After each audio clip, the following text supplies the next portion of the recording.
గౌరవ కేంద్ర ఆర్థిక శాఖ మంత్రివర్యులు ఇవాళ రికార్డు 7వ బడ్జెట్ ప్రవేశపెడుతున్న సందర్భంగా తెలుగువారి కోడలు కాబట్టి ముఖ్యంగా మన రాష్ట్రంతో కూడా పరిచయము సంబంధము వారికి ఇక్కడే స్థిర నివాసం కూడా ఉంది కాబట్టి ఈ బడ్జెట్లోనైనా మనకు న్యాయం చేస్తారేమో ఈ బడ్జెట్లోనైనా తెలంగాణ పారిశ్రామిక రంగానికి తెలంగాణలోని పేదలకు తెలంగాణలోని ఇన్ఫ్రాస్ట్రక్చర్కి పెద్దపీట వేస్తారేమని చెప్పి మేము ఆశించినాం.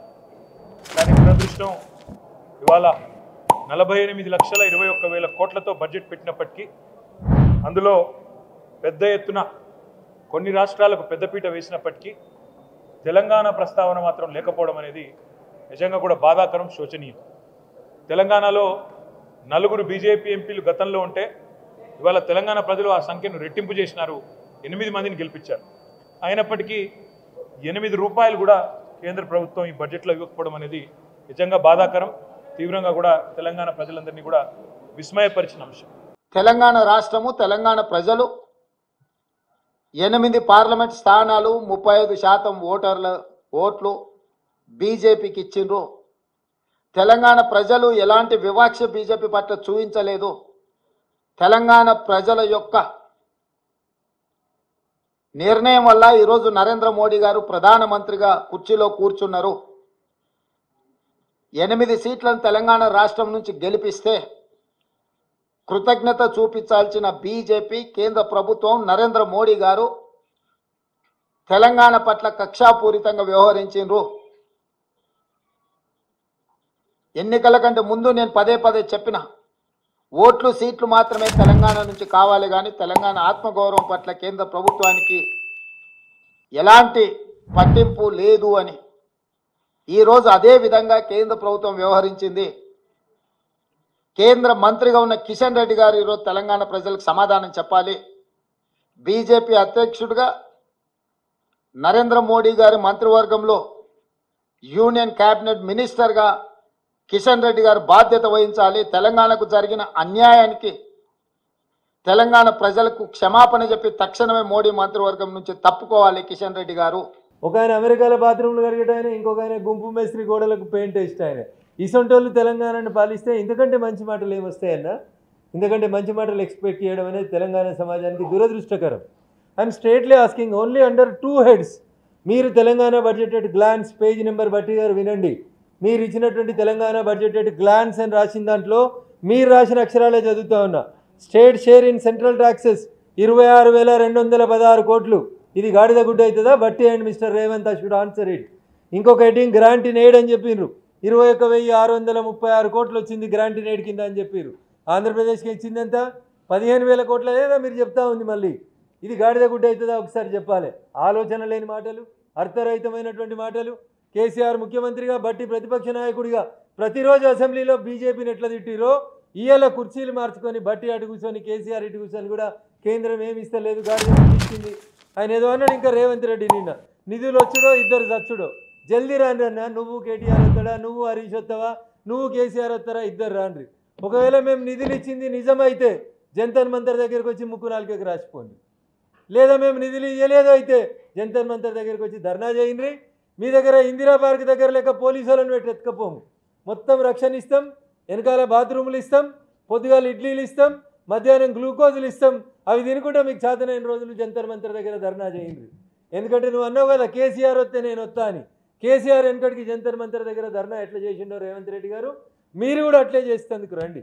నిధులు వచ్చుడో ఇద్దరం సచ్చుడో అన్న ఎవరో రాసిస్తే చదువుడు కాదే. బడ్జెట్ ఎట్ గ్లాన్స్ మీ బట్టి ఇచ్చిండు. పేజ్ నెంబర్ 4 తెలంగాణ రాష్ట్ర శాసనసభలో ఇచ్చిండు. జరగి చదువుకో కేంద్రంకి వెళ్ళి ఎన్ని వచ్చినాయో. 7వ నెంబర్ కూడా పెట్టిండు. Loans from government of India 3,900 కోట్లు లోన్ తీసుకుంటున్నామని పెట్టిరు మీ బడ్జెట్ లోపల. ఇది మీరు రాసినటువంటి బడ్జెట్ అన్న. ఇక రానే రాదు, యూనియన్ బడ్జెట్ చదువుకునుడే రాదు. భారత ప్రభుత్వం యూనియన్ బడ్జెట్ శ్రీమతి నిర్మలా సీతారామన్ ఫైనాన్స్ మినిస్టర్గా యూనియన్ బడ్జెట్కి సంబంధించి కొన్ని గణాంకాలని వెబ్సైట్ లోపల పెట్టింది. యూనియన్ బడ్జెట్ 24-25 అనాలిసిస్ అని పెట్టింది. దీంట్లో పేజీ నెంబర్ 6 అయ్యా భట్టి గారు ఒకసారి మంచిగా చూడండి. Union budget 2024-25 analysis page number 6 table number 7 7వ నెంబర్ టేబుల్లో భారత ప్రభుత్వం ఒక్కొక్క పద్దు కింద ఎన్ని పైసలు ఇచ్చింది అని ఇందులో రాసిరు కేటగారికల్గా. ఇది మొత్తం ఎంత ఇచ్చిరు అంటే 5,15,865 కోట్లు ఇచ్చినాం. దీంట్లో 3 కోట్ల ఇండ్లని ప్రధానమంత్రి ఆవాస్ యోజన కింద ఇండ్లని ఇస్తున్నాం.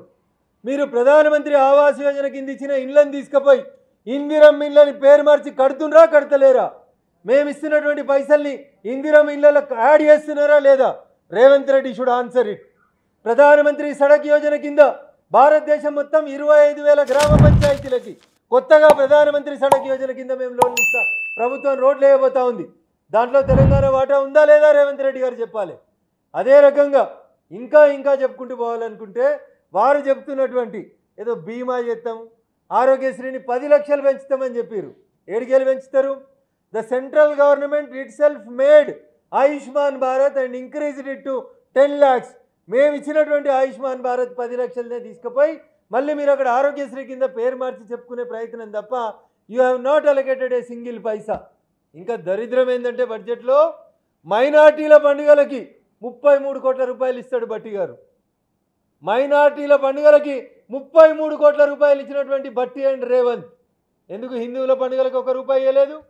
లేరా తెలంగాణలో హిందువులు కాంగ్రెస్ పార్టీకి ఓటేయలేదా?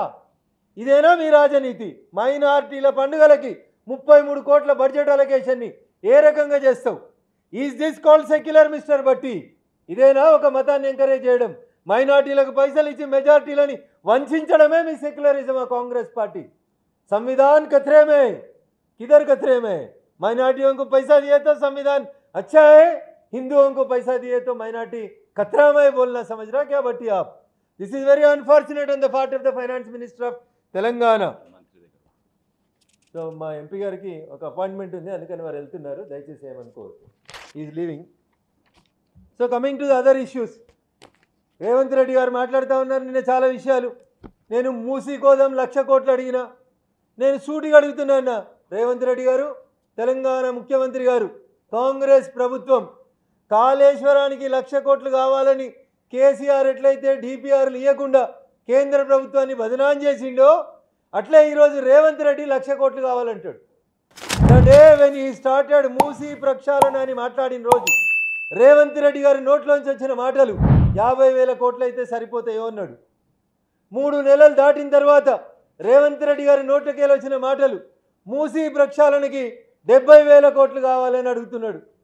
బడ్జెట్కి వచ్చేసరికి రేవంత్ రెడ్డి గారు మూసీ ప్రక్షాళనకి 1,00,000 కోట్ల రూపాయలు కావాలని అడుగుతున్నాడు. My question is straight to the Telangana government and the honourable chief minister of Telangana. నువ్వు డిపిఆర్ ఇచ్చినవా రేవంత్ రెడ్డి? మూసీ ప్రక్షాళనకి నీ దగ్గర డిపిఆర్ ఉందా? డిపిఆర్ తయారు చేసినవా? డీటెయిల్డ్ ప్రాజెక్టు రిపోర్ట్ తయారు చేయకుండా 1,00,000 కోట్లు ఇస్తే కాళేశ్వరాన్ని ఆయన ఏటీఎంగా మార్చుకుంటే రేపు మూసీ ప్రక్షాళనని రేవంత్ రెడ్డి అయిన కమిషన్ల కోసం, కాంట్రాక్టర్ల కోసం, ఎమ్మెల్యేల కొనుగోలు కోసం వాడాలనుకుంటున్నాడు తప్ప